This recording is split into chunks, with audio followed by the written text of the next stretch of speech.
আগামী ৩ দিন রংপুর বিভাগ ও তৎসংলগ্ন উজানে অতি ভারী বৃষ্টিপাতের সম্ভাবনা রয়েছে। ফলে তিস্তা, ধরলা ও দুধকুমার নদীর পানি দ্রুত বৃদ্ধি পেতে পারে।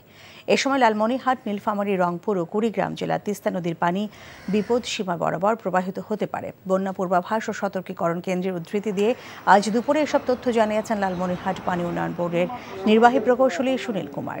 বর্তমানে তিস্তা ও ধরলার পানি সমতলে স্থিতিশীল থেকে বিপদসীমা নিচ দিয়ে প্রবাহিত হচ্ছে।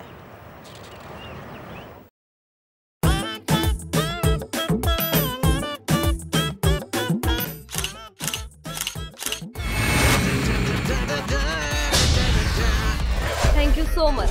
শুধু থ্যাঙ্কসই দিবেন আর কিছু দিবেন না? যদি দেওয়ার মতো হয় সো যে কোনো কিছু। খুব খুশি লাগলো আপনার সাথে ডিল করে। Deal done. হ্যাঁ, 50 লাখ। বিউটিফুল। আমি চাচ্ছি এই থার্ড ডেতে তোমাদের এনগেজমেন্টটা করে ফেলো। এখানে তো রতন নামে কোনো কিডনি ডাক্তার নাই তো। আপনি চিটার বাটপারে পাল্লায় পড়ছেন।